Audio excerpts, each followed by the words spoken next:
Bienvenue à tous dans C'est jeune et ça c'est tout, une émission qui parlera de sujets de société, de culture, de politique, avec des invités, des débats, des chroniques, une émission présentée par Usul et Monté. Nous aurons un thème général à chaque émission. D'ailleurs mon cher Usul, quel est le sujet de cette première émission exactement ? Oui, aujourd'hui on va parler de cannabis, parce que c'était un thème là de la campagne, manifestement, on en a parlé pendant la primaire de la gauche. Alors est-ce que c'est un truc un petit peu gadget pour séduire les jeunes, ou est-ce que c'est vraiment un problème de société de fond ? Est-ce que c'est un problème d'ailleurs, ou est-ce que ça peut être la base de plein de nouvelles solutions ?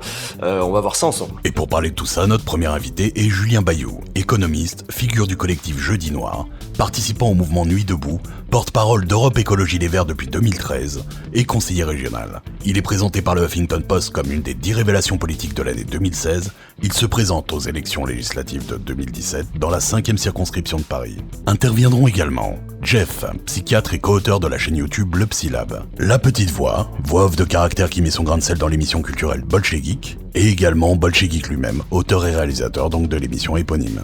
Et enfin Castor Moser, qui nous parle sur sa chaîne YouTube d'histoire et d'animaux, en particulier au travers du bestiaire médiéval. Quant à moi c'est Guide et je serai un petit peu la voix de l'émission pour faire les présentations et les lancements. Et d'ailleurs je vous propose de passer sans plus attendre à la première chronique de notre émission avec Jeff de l'émission YouTube Le Psylab, actuellement basée aux Antilles françaises, à savoir la Guadeloupe.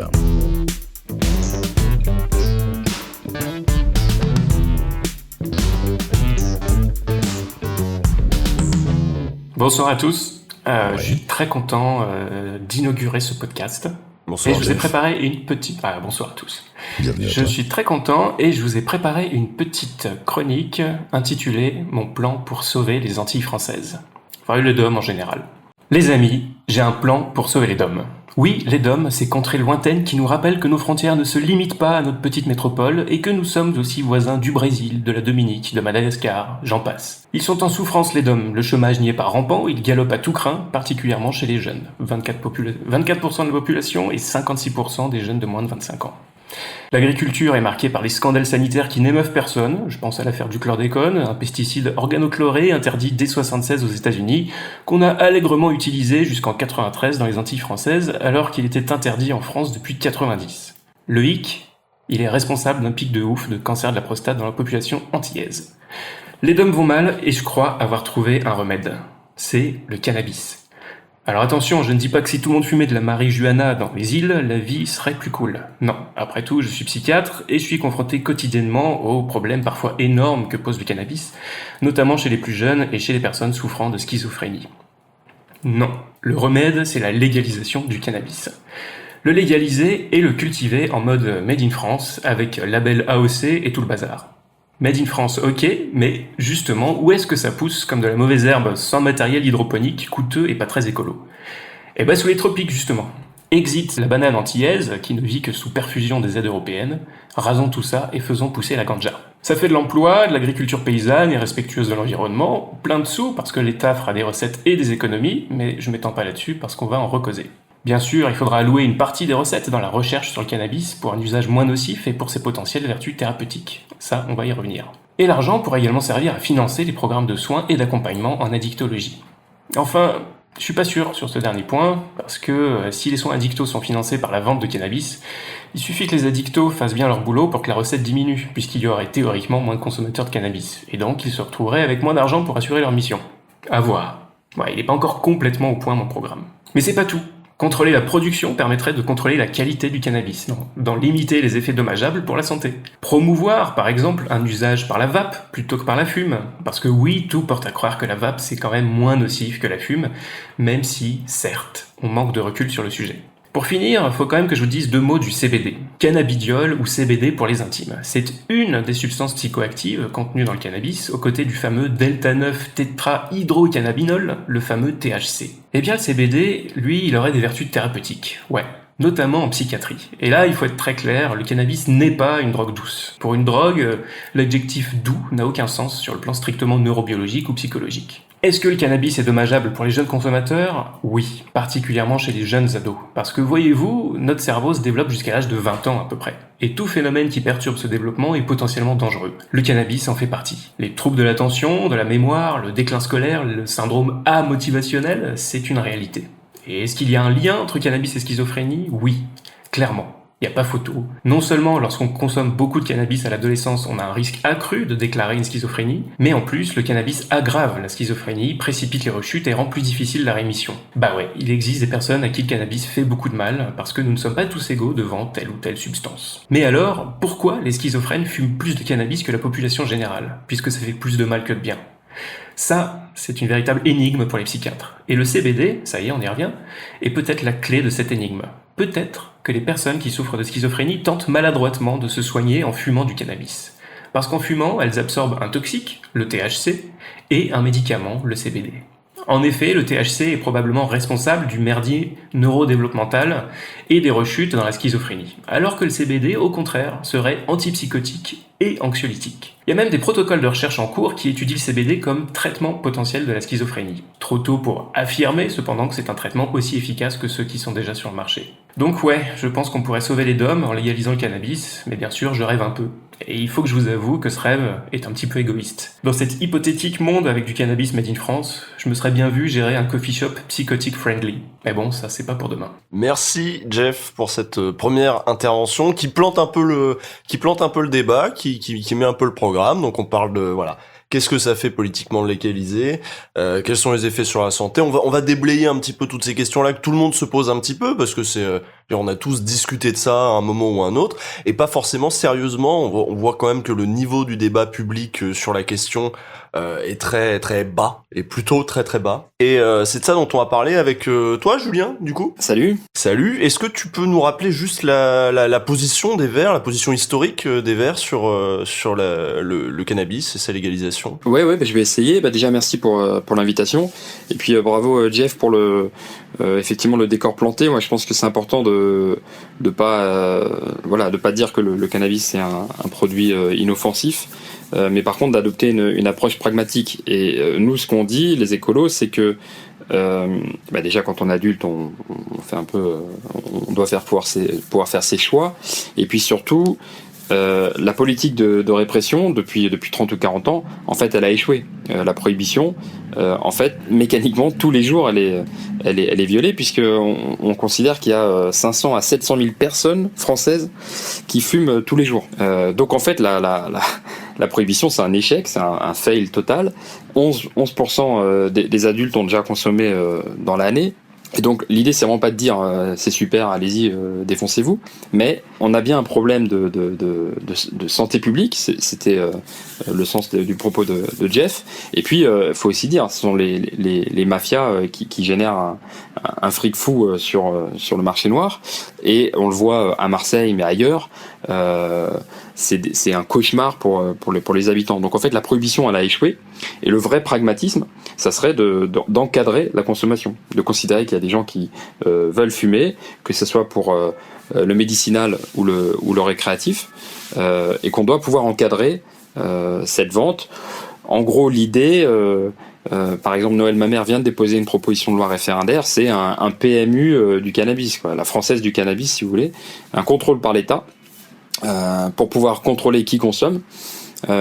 Aujourd'hui, si vous avez 15 ans, c'est beaucoup plus facile de vous procurer du cannabis au coin de votre lycée, alors que s'il y avait une PMU du cannabis, par exemple, une française du cannabis, eh bien, il faudrait avoir 18 ans ou la limite qu'on fixerait. Oui, par c'est la vrai loi. que du coup, à 15 ans, c'est plus facile de trouver du cannabis que d'acheter de l'alcool, en fait. Et voilà. Et donc là, on voit bien qu'on a un problème majeur, encore une fois, de santé publique, et puis de trafic. Enfin, littéralement, il y a des quartiers où les pompiers, ou la police, les ambulances ne peuvent plus aller parce que moi j'en ai discuté avec des pompiers, ce sont des bandes parfois armées qui tiennent carrément la barre HLM, qui font vivre un enfer aux habitants. Il faut voir ce que racontent les pompiers, c'est-à-dire que les escaliers sont détournés de sorte que ça soit plus compliqué d'aller en haut de l'immeuble, et s'ils interviennent pour un ascenseur bloqué, ils doivent d'abord demander l'autorisation à ceux qui tiennent la barre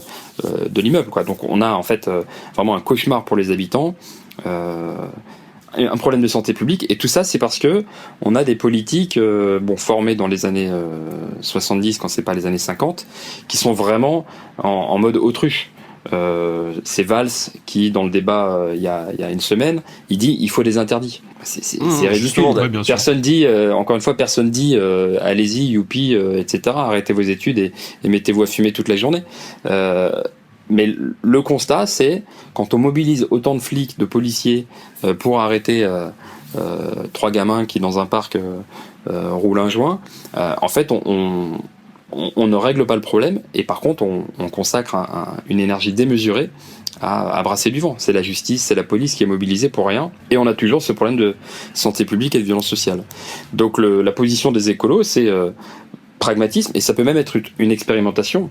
On voit qu'au Colorado ils ont légalisé, encadré, que c'est donc un monopole de l'État du Colorado, que c'est assez lourdement taxé, je crois qu'ils prennent entre 15 et 25%, et l'argent est affecté à la construction d'écoles et à la prévention dans les écoles. Parce que ce qui est important, c'est que la consommation n'a pas explosé comme on pouvait l'imaginer. Enfin, c'était intuitif, et les résultats montrent que la consommation, elle se tasse un peu. Du coup, l'argument sécuritaire, ça a l'air d'être quand même l'argument principal. Moi, j'ai regardé par exemple aussi les débats aux primaires chez les socialistes, c'est aussi un argument qui est vachement mis en avant. Moi, la question que j'ai, en fait, elle est assez simple. Est-ce que cet argument sécuritaire, en fait, il ne marche pas un peu avec tout ? Est-ce qu'on pourrait pas également l'utiliser pour la prostitution ou pour toute autre forme de drogue ?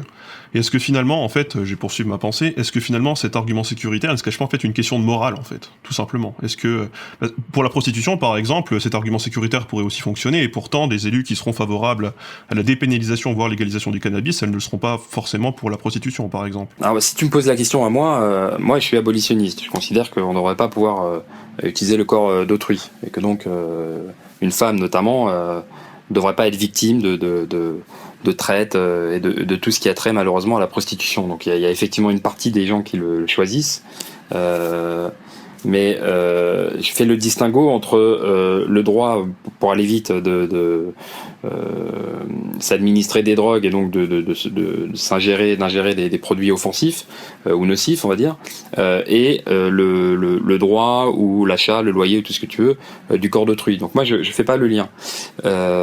J'entends que les gens qu'on puisse le faire.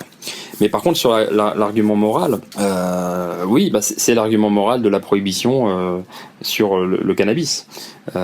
C'est l'argument moral de la prohibition dans les années 20 sur l'alcool aux États-Unis. Et clairement, c'est un échec complet. Donc aux États-Unis, c'est Al Capone quoi, qui prospère sur l'interdiction de l'alcool. C'est les ligues de vertu qui disaient super, l'alcool c'est pas bien, ça fait pas un bon chrétien. Et puis en fait derrière ils en buvaient tant qu'ils pouvaient à domicile, etc., etc. Et donc c'est une hypocrisie monstrueuse. L'hypocrisie, elle est de dire le cannabis est interdit, alors qu'en fait tous les jours autour de nous tout le monde fume en fait. Moi je fume pas, mais il n'y a pas une soirée dans laquelle il n'y a pas un joint qui tourne dans une espèce d'impunité. Enfin c'est même pas une impunité, personne n'a l'impression de faire quelque chose d'illégal au sens de la loi. Et donc il y a un rattrapage à faire pour le coup. Et par contre moi je maintiens, on a des flics, des gendarmes dont on a besoin sur des sujets autrement plus préoccupants pour la sécurité nationale, qui sont détournés et qui passent 4 heures pour un PV quand ils ont chopé 3 gamins parce qu'ils ont débarqué en vélo dans un parc. Et ça c'est une mauvaise utilisation des deniers publics et des fonctionnaires. Oui, alors on se souvient que Denis Baupin, pour sa défense, lorsqu'on l'accusait de harcèlement sexuel, avait invoqué l'esprit 68A en vigueur chez les Verts, un esprit qui expliquerait la tolérance de ce parti au débordement libidineux de ce vieux dégueulasse. Alors l'esprit 68 c'est cool. Apparemment, ça peut justifier un peu tout et n'importe quoi, et ça explique aussi sans doute qu'Europe Écologie Les Verts soit la seule formation à porter régulièrement aussi le sujet de la légalisation du cannabis dans le débat public. Mais quand même, c'est quoi le rapport du coup entre l'écologie et la fumette ? Il y a des liens ? Alors déjà quand même sur Denis Baupin qui est présumé innocent, mais dont moi j'ai toute confiance dans les femmes courageuses qui ont osé le dénoncer. Moi je rejoins pas l'histoire du libertaire, parce que le libertaire tout ce que tu veux, etc. C'est pas le droit, encore une fois, sur le corps d'autrui. Donc quand on parle de harcèlement, c'est pas genre libertaire, c'est cool, on a le droit d'agresser une nana parce qu'on est libertaire. Donc, ce sont des arguments qui ont été avancés à l'époque. Oui, mais je conteste rigoureusement. Chez les écolos, c'est paritaire, les prises de parole elles sont intercalées femmes-hommes, et il y a une rigoureuse interdiction d'agresser qui que ce soit, et c'est pas au nom de je sais pas quel courant de pensée ou quoi que ce soit, ou pratique qu'on pourrait dire qu'on a le droit d'agresser quelqu'un qui est plus qu'en position de faiblesse. Je pense notamment quand un député il parle avec sa collaboratrice ou quoi, etc. Donc les arguments de Denis Baupin c'était odieux, et moi je pense qu'il devrait plus rien avoir à faire à l'Assemblée, qu'il aurait dû démissionner, et j'attends de voir ce que va donner la justice. Ouais. Sur le lien entre les écolos et le cannabis, je sais pas historique, vraiment. C'est historique, culturel, tu parlais tout à l'heure d'une élite qui avait été formée plutôt dans les années 70, etc. Mine de rien, celle-là aussi, mais dans d'autres années 70, quoi, les années 70 un peu plus libertaires, quoi. Oui, tout à fait, clairement. Par exemple, Ben Amias, là, qui est un ancien secrétaire des Verts, s'était fait arrêter par la police dans une université d'été, ça devait être au tournant du siècle, il y a longtemps. Parce que déjà à l'époque il y avait des stands qui vendaient de la bière au chanvre, un truc comme ça. Et la police avait dit oulala, c'est scandaleux. Alors je sais pas par qui ils avaient été dénoncés, mais étaient venus pour interpeller le responsable. Donc le responsable c'était le chef du mouvement à l'époque, Ben Amias. Et finalement tout le mouvement avait au contraire raccompagné les flics, enfin une espèce de pression pacifiste en disant vous l'emporterez pas. Et tout le mouvement avait raccompagné la petite brigade de flics au commissariat. Ça se passait à Lorient, et je pense qu'à Lorient ils n'avaient pas vu depuis longtemps autant de gens qui étaient pour tout simplement la légalisation du cannabis.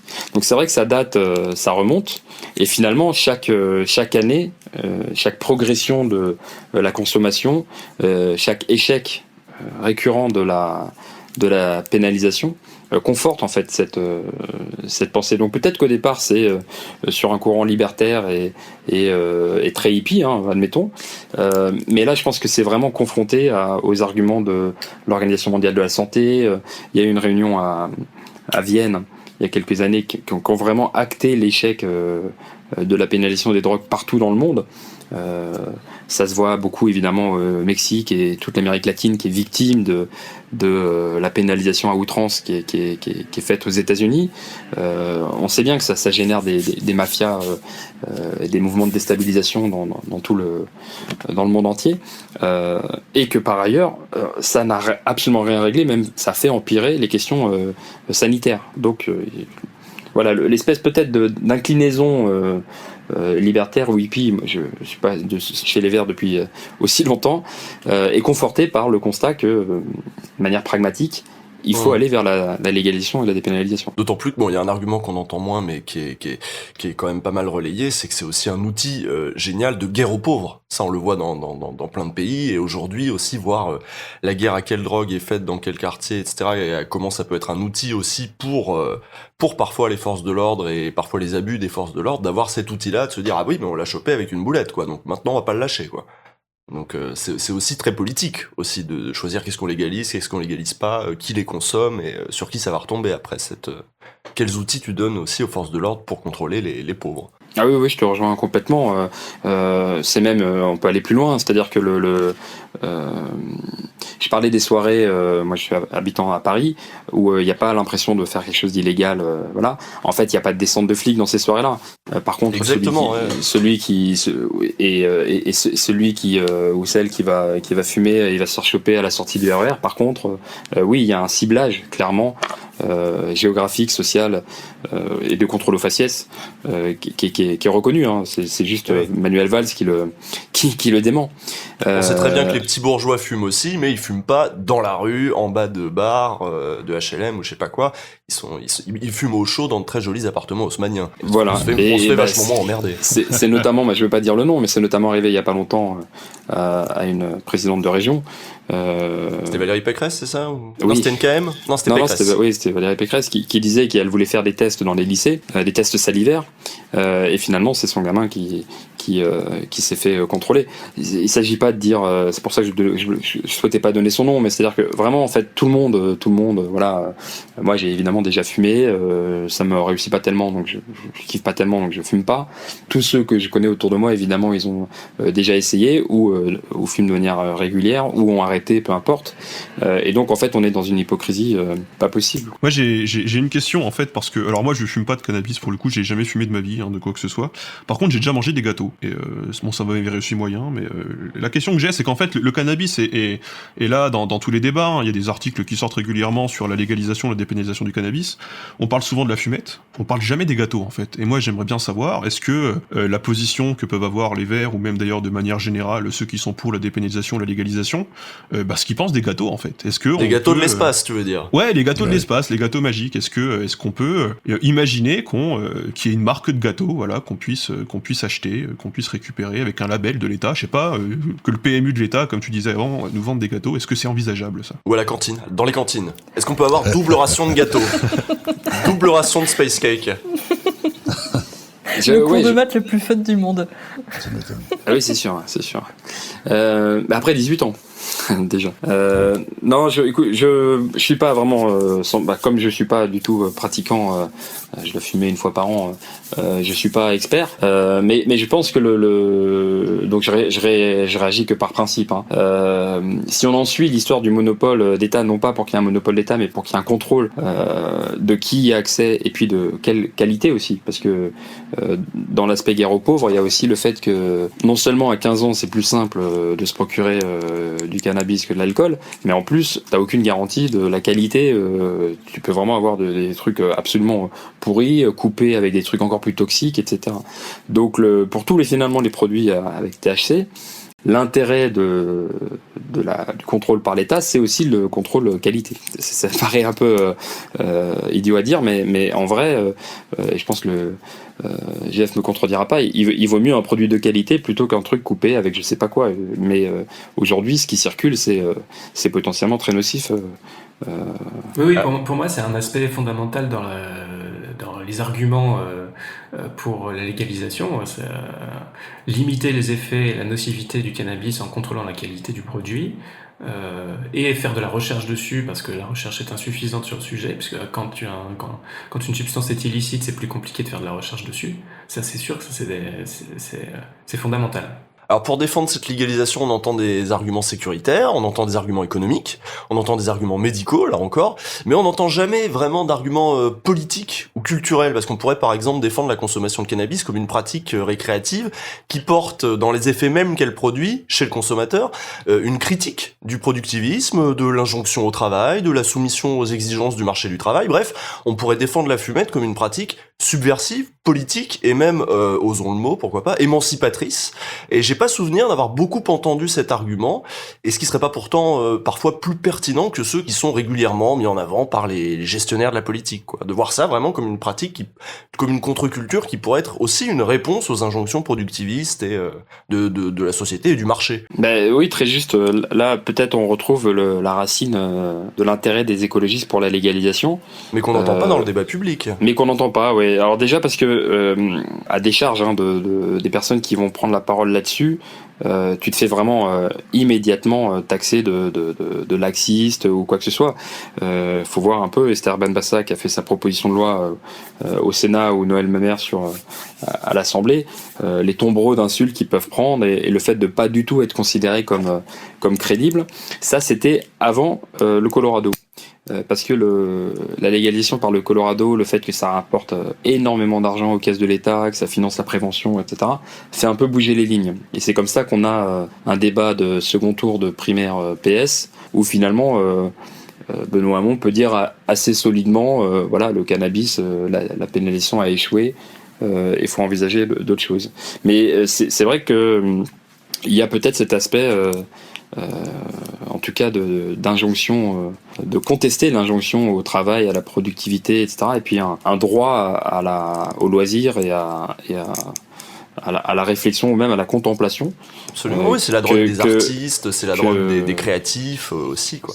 Qui est très difficile à articuler. Ça, c'est sûr que dans un débat, il faut imaginer dans un débat, je sais pas, je dis n'importe quoi, à France Info ou dans une réponse à BFM, il y a quand même des barrières quand on est porte-parole ou quand on est invité. C'est très difficile d'articuler ce message. Ça pourrait être retrouver l'offensive aussi, c'est-à-dire retourner le stigmate de ouais, c'est un truc de hippie en disant est-ce qu'on n'a pas besoin d'un peu de truc de hippie, quoi. Ouais, tout à fait, tout à fait. Mais tout à fait. Mais la violence des, en fait, la contestation de cette proposition, elle est d'autant plus forte que les arguments s'effondrent. Quelqu'un qui dit non, mais il faut des interdits, c'est parce qu'en fait, il a plus rien à dire. Exactement, c'est ce que je veux dire. Manuel Valls est encore mieux placé que quiconque en tant qu'ancien ministre de l'Intérieur pour savoir que c'est un gâchis complet de mobiliser des forces de l'ordre là-dessus. Maire d'Evry, je pense qu'il est au courant aussi. Et c'est comme ça que les Daniel Vaillant et les autres, ministres de l'Intérieur, ils arrivent à dire qu'il faut dépénaliser ou légaliser. C'est parce qu'ils ont constaté à quel point on faisait perdre du temps aux forces de l'ordre. Et Benoît Hamon se sert de son expérience à Trappes aussi pour justifier son expérience de terrain. Moi, ça m'est arrivé une fois, je rentrais d'un voyage au Mexique, un dimanche soir, et donc je savais que j'avais loosé ma journée, quoi. Et donc j'étais en Bermuda, enfin voilà, j'aurais dû me changer en fait avant de passer la douane. Tout ça pour dire que on m'a demandé si j'avais du cannabis. Et donc moi j'avais vraiment la journée dans les pattes, mais je savais que bon, je rentrais à 22 ou 23, c'était pareil, mon dimanche était foutu. Et donc du coup, j'ai dit non. Par contre, je suis pour la légalisation. Et les deux douaniers ont dit tiens, ça y est, on en tient un, c'est sûr. Et donc on a passé 1 heure à ils ont tout regardé, mes déodorants, si on pouvait enlever les billes et les remplacer. Ils ont voulu me faire le test urinaire, j'ai demandé non, un test salivaire, etc. Enfin, ça nous a pris 1h30. Tout ça parce que tu as voulu faire le malin. Voilà. Oui, clairement. Alors moi, je leur ai pas dit, je suis élu, laissez-moi passer, ou je suis porte-parole et machin. J'argumentais juste en disant, mais imaginez, j'ai fumé au Mexique, c'est quoi la loi qui s'applique ? Parce que vous allez me faire un test, c'était il y a tant d'heures, c'est plus le cas. Ou au contraire, si vous le trouvez, c'est que j'ai fumé dans un pays qui ressort pas de votre juridiction. Vous voyez bien qu'on est là, vous êtes dans le dogmatisme, quoi, à me poursuivre et à m'interroger pendant 1h30. Et puis à la fin, quand ils ont dit là, c'est vraiment, on peut plus rien faire, on vous laisse partir. J'ai dit pendant 1h30, combien de personnes sont passées avec du trafic d'organes, avec combien de l'évasion terroristes fiscale, combien de machins, etc. Parce que les deux seuls douaniers de l'aéroport Terminal 3 de Roissy, je m'en souviendrai toujours, ils étaient bloqués avec un jeune homme qui était mal coiffé, qui avait un Bermuda et qui avait voulu jouer un peu et tester la question avec eux. Non, on voit qu'on arrive à des situations absurdes.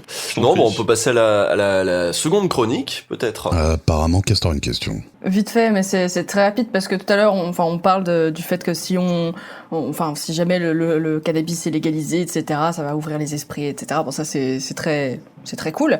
Mais moi, j'imagine que si le cannabis demain est légalisé, finalement, il y aura les mêmes limites qu'avec l'alcool, c'est-à-dire qu'on boit pas quand on va au taf ou des choses comme ça. Alors après, je sais pas comment vous tous ou toi, Julien, tu vois cette légalisation. Imaginons demain c'est légalisé. Comment tu vois ça au niveau de la France, quoi? Vous pouvez lire, je vous renvoie à la proposition de Noël Mamère, donc c'est une vraie proposition de loi déposée à l'Assemblée, proposition de loi référendaire, c'est-à-dire faire voter les Français sur la question, et donc proposer un monopole d'État, donc la Française du cannabis, c'est écrit comme ça dans le texte. En gros, imaginons que ça serait par exemple le tabac, qui serait habilité à délivrer le cannabis, qui aurait peut-être des doses maximales, etc. Une consommation encadrée, peut-être même une production locale. On parlait de production... il y a énormément de Français en fait qui autoproduisent, c'est un secret pour personne, etc., etc. Et puis une limite d'âge minimum, des contre-indications peut-être qu'il faudrait aller vérifier de temps en temps chez le médecin que tout va bien, etc. Enfin, en gros, c'est la meilleure manière d'assurer une prévention. Et puis affecter les recettes, parce que ça serait taxé, à la prévention ou le soutien à ceux qui sont dépendants pour en sortir, etc., etc. Et puis il y a un aspect donc sur le fait que ça flingue des mafias. Clairement, le mauvais jeu de mots, c'est que ça coupe l'herbe sous le pied des dealers, mais vraiment littéralement, c'est des millions et des dizaines de millions d'euros qui seraient détournés du marché noir. Donc c'est ça en moins pour acheter des armes, etc., et toutes les dérives et la violence sociale que ça couvre, quoi. Donc moi je comprends très très bien, parce que là on parle visiblement, si vous avez mis le sujet cannabis, c'est que en gros vous êtes plutôt curieux, voire partisan de la légalisation. Mais moi j'invite vraiment toutes celles qui doutent. En fait, il faudrait la meilleure manière, c'est d'expérimenter ou de voir ce qui s'est fait ailleurs, République Tchèque, Colorado, etc. Parce que à ceux qui disent sans argument il faut des interdits ou impossible de légaliser, la vraie question qu'on devrait leur poser, mais c'est à vous, bonhomme, de nous dire en quoi ce que vous proposez c'est mieux pour le pays. Parce que depuis 40 ans, c'est un échec, c'est un fiasco social, sanitaire, de santé publique. Et en fait, ça serait même plutôt à ceux qui sont en place et qui soutiennent la pénalisation de se justifier, et pas nous. Bon, bah merci Julien pour cet entretien. Merci, voilà, on a débrouillé un petit peu les grandes lignes. Là, on va pouvoir creuser un petit peu dans le détail entre nous au calme et on te libère. On te souhaite une bonne soirée. À bientôt. Ouais. Merci. Bonne soirée à toi. Merci pour l'invitation. Et merci d'avoir inauguré. Merci d'avoir inauguré cette émission. C'était un peu le crash test. Oui. J'espère que tout s'est bien passé. Ah bah c'est bien sympa. Bon, bah, à bientôt. Merci à vous. À bientôt. À bientôt. Salut. Au revoir.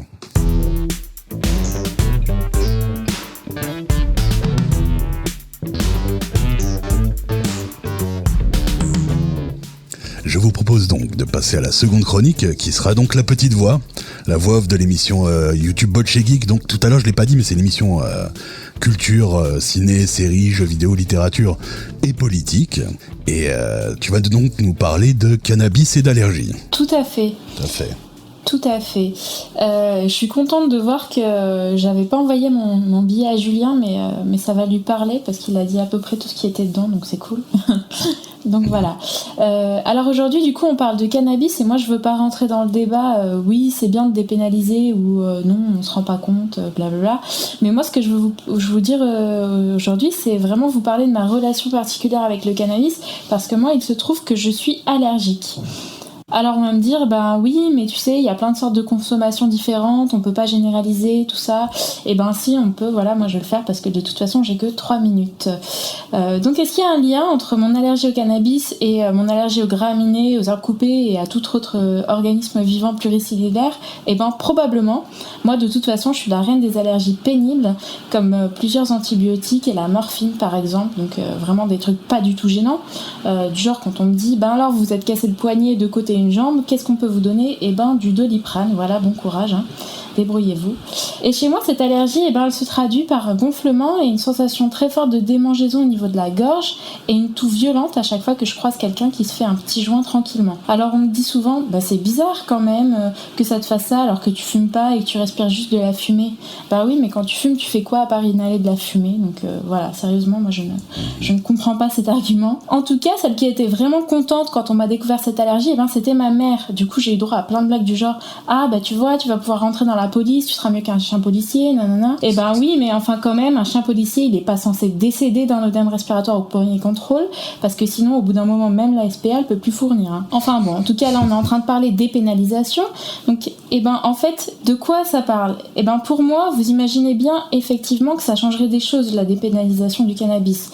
Oui, mais en vrai, pas tant que ça. Parce que, bah, voyez-vous, même sans études à grande échelle, ni même avoir été chercher des chiffres sur Internet pour être un petit peu plus précise, et ben moi je peux vous dire que je suis un excellent radar à cannabis et je ne peux que constater un changement depuis quelques années qui va vers une décomplexion totale vis-à-vis de cette consommation. Là où durant mon adolescence ma tactique consistait en gros à éviter les punks à chiens, bon ça c'est surtout parce que j'ai très peur des chiens en vrai, mais on va pas trop le dire, les petites racailles à casquettes, les babs à dreadlocks et la cuisine dans certaines soirées entre potes, enfin voilà tout ça, bref ça c'est les clichés que la police repère et contrôle, on va pas se mentir, hein. Et ben aujourd'hui pour moi c'est presque devenu un sport extrême de marcher dans la rue et surtout d'aller à des rassemblements de plein air quels qu'ils soient. Donc de l'évitement simple du cannabis, j'ai dû passer à la médication et non pas à la méditation parce que ça c'est pas très efficace pour combattre les allergies, il faut se le dire. Donc le public qui consomme du cannabis aujourd'hui il s'est élargi, il s'est diversifié ou tout simplement il est sorti de sa consommation de salon à tel point qu'on peut pas faire un profil type du fumeur de joint dans la rue. Ça va de la bande d'ados au cadre de 50 ans bien habillé qui se détend en sortant de sa journée de boulot, il y a la mère de famille qui fait son après-midi shopping parce qu'elle a pas ses gamins, enfin bref, tout le monde fume. Et la consommation de cannabis, elle s'est banalisée de fait et au-delà de toute législation et elle est passée dans les mœurs. Et aujourd'hui, c'est plus du tout gênant pour certains de fumer à côté d'inconnus ou que d'autres personnes se rendent compte que vous sentez la weed. Ça ne gêne personne.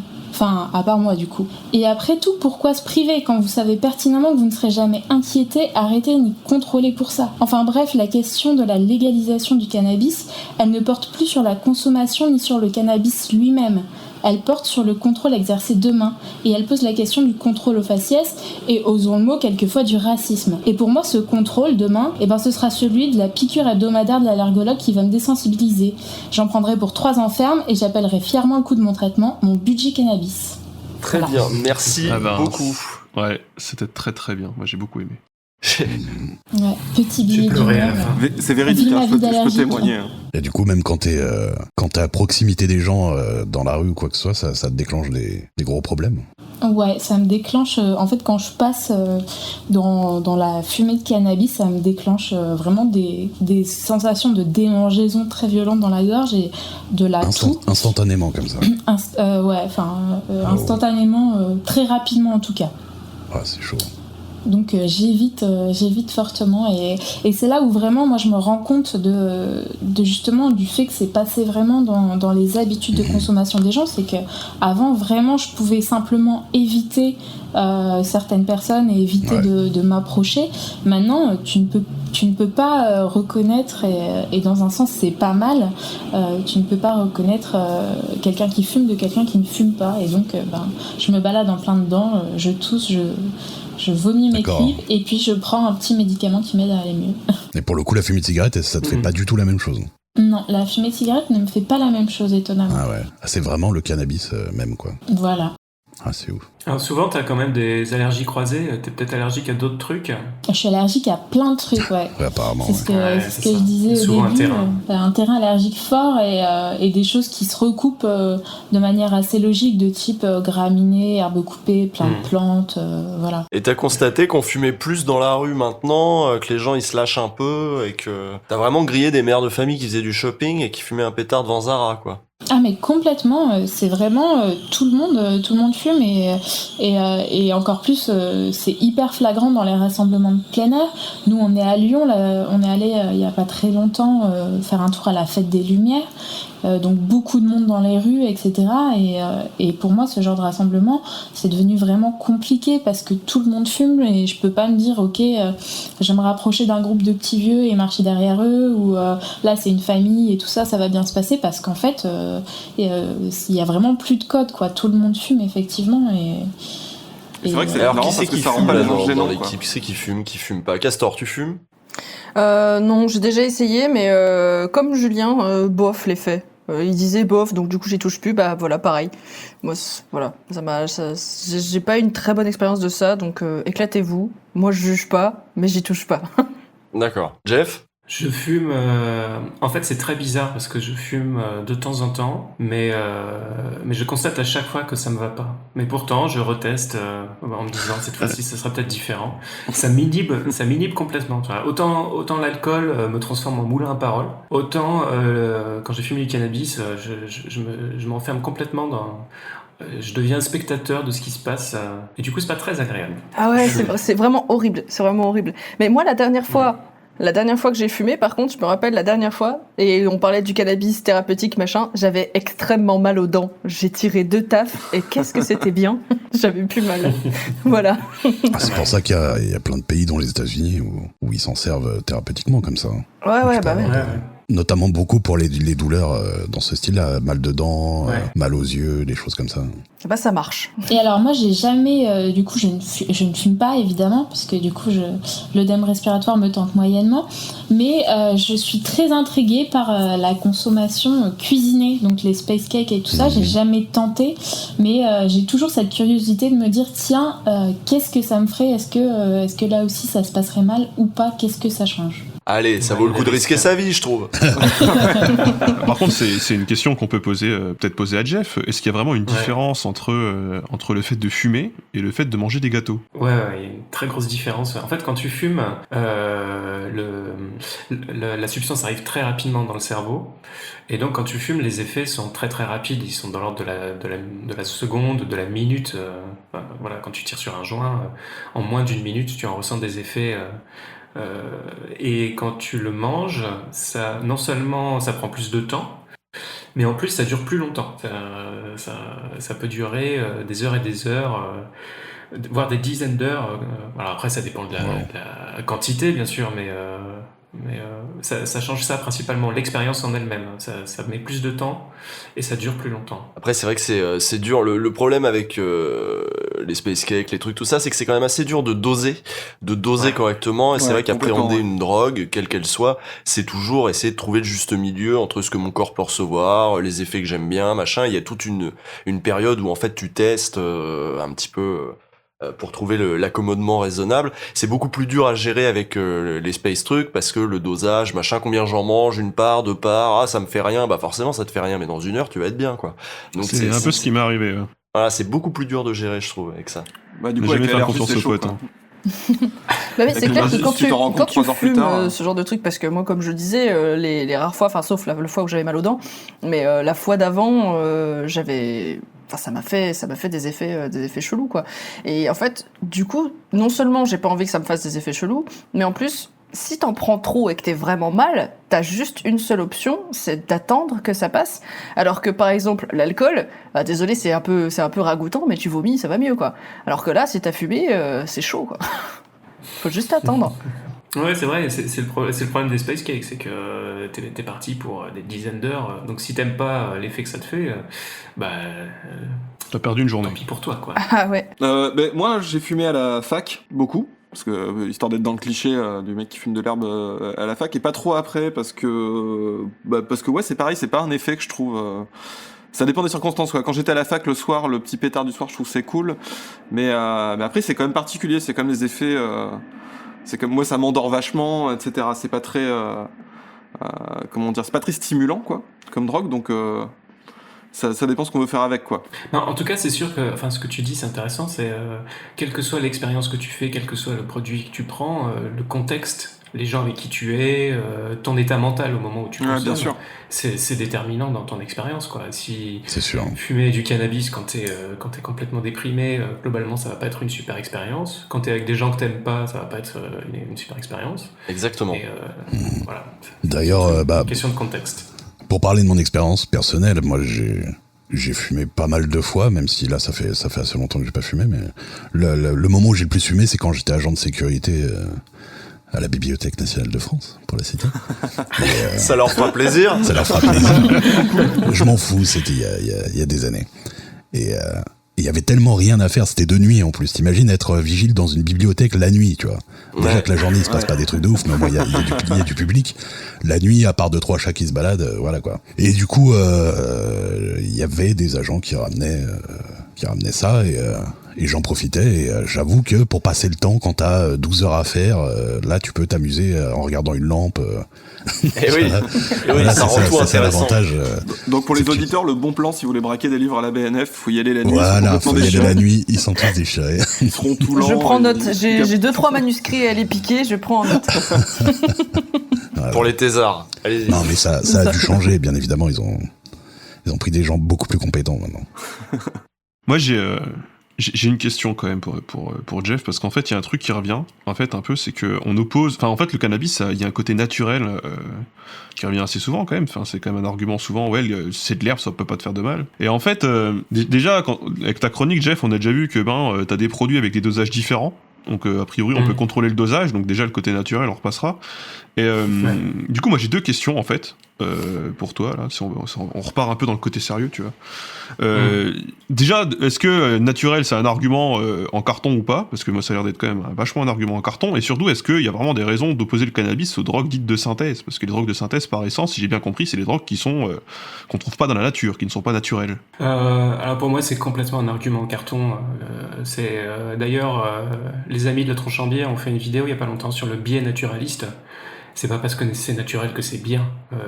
L'arsenic, c'est naturel, c'est pas bien. Et alors, d'une part, c'est pas parce que c'est naturel que c'est bien. Et d'autre part, effectivement, quand tu consommes de la résine de cannabis qui est coupée avec tout un tas de choses, quid du naturel là-dedans, moi je vois pas.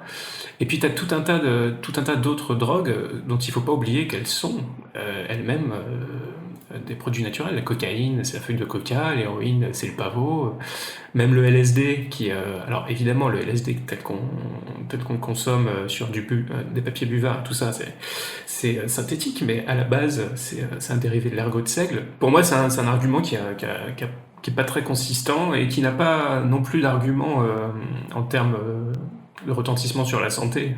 Les chimiothérapies, par exemple, c'est complètement chimique, même si c'est basé aussi sur des éléments naturels. N'empêche que pour soigner un cancer, vaut mieux prendre la chimio que l'homéopathie, quoi. Ouais. Oui. Pour conclure, moi je pense des petits conseils conso peut-être pour les jeunes et tout, c'est vraiment ce qu'on disait tout à l'heure sur le contexte, c'est vachement important. Fumer par exemple avant d'aller en cours, en fait c'est nul. Fumer avant des situations de stress, c'est souvent très nul. Ça m'est arrivé de fumer au travail quand j'avais du boulot, vraiment des boulots de merde où je me faisais chier et tout, ça rend l'après-midi interminable. C'est en plus si t'as le stress de te dire est-ce que le chef me voit, machin, est-ce qu'il me grille, c'est ça qui va te mettre en bas, c'est les situations c'est pas tant le produit que les situations dans lesquelles tu vas le prendre qui vont te faire générer de l'angoisse et du stress. Et c'est vrai qu'avec du cannabis, ça va aussi avoir tendance à te rendre parano un petit peu aussi. Oui, ça c'est clair. Ouais. Donc c'est pour ça les soirées avec les gens que t'aimes pas, les situations un peu tendues, les parents, les machins, face à des figures d'autorité dans lesquelles tu sens que tu vas être en danger, donc prof, donc travail, donc machin, faut éviter de fumer dans ces cas-là. Fumer dans des contextes maîtrisés, fumer entre amis, dans des contextes sympas, c'est comme ça que ça reste une drogue sympa. Et voilà, l'usage récréatif, faut bien partir du principe que c'est aussi à quel moment, quand, avec qui, comment, et c'est ça qu'il faut gérer. Ça va pas vous rendre la vie rigolote si vous avez une vie de merde, déjà, et ça va pas vous rendre des moments rigolos si c'est des moments à chier. Donc, profitez-en pour passer des bons moments. Ouais. Moi, j'ajouterais je peux passer des trucs. Pardon. Désolé, je fais mon médecin. J'ajouterais quand même que c'est quand même hyper important de pas fumer trop tôt. Enfin, les consommations précoces, les jeunes ados, ça peut vraiment faire des trucs sur le plan neurodéveloppemental. Et je pense que c'est bien de consommer quand son cerveau est fini de cuire. Qu'est-ce que t'appelles trop tôt du coup? C'est quoi? C'est 14 ans? C'est 14 ans, c'est trop tôt? 12-14, c'est hyper tôt. Même 16 en fait. Alors après, t'as toujours une différence entre l'expérimentation et la consommation régulière. Mais des consos régulières à 16 ans, c'est quand même vraiment pas bon, quoi. Et un autre truc que je voulais dire, peut-être un des messages qu'on peut aussi adresser, c'est que c'est toujours gênant. Enfin, c'est un des critères de l'addiction en fait. L'addiction, c'est la perte de la liberté de s'abstenir. C'est-à-dire que quand ça devient plus un besoin qu'un plaisir, et que quand on fume parce qu'on en attend quelque chose de particulier, par exemple pour dormir, parce que si je fume pas, je dors pas. En soi, c'est déjà un problème, quoi. Si on en attend quelque chose de précis, que ça règle un problème, c'est quand même ça aussi. C'est un début d'addiction déjà, ouais. Ouais, ça doit nous alerter, quoi. Est-ce que on pourrait pas également dire la même chose de l'alcool finalement? Ah bah si, je pense. Justement, c'est ce que moi je fais souvent le parallèle quand on a des discussions comme ça, entre autres par exemple avec mes parents qui sont des gros flippés de tout ce qui est drogue, etc. Bon, moi je suis pas une grande défenseuse ni une consommatrice de ouf, mais juste pour moi le cannabis, alors peut-être que je me trompe, mais pour moi c'est aussi dangereux ou aussi peu dangereux, ça dépend, que l'alcool. C'est-à-dire que tout est une question de modération pour moi. C'est juste l'alcool comme ça, vite fait, ou alors juste en soirée, sans forcément te défoncer la gueule ou je sais pas quoi. C'est bien mignon, mais si jamais tu commences à consommer tout seul et à te bourrer la gueule chez toi tout seul, c'est quand même il y a un souci. Pour moi, vraiment le parallèle me semble juste. Est-ce que je me trompe? Bah je pense qu'on en parlera dans la troisième partie, les parallèles avec l'alcool, etc. Et qu'on va peut-être passer du coup à la troisième chronique. La troisième chronique donc de Bolchegeek, pardon. La troisième chronique donc de Bolchegeek qui va nous parler du Pineapple Express, un stoner movie d'action.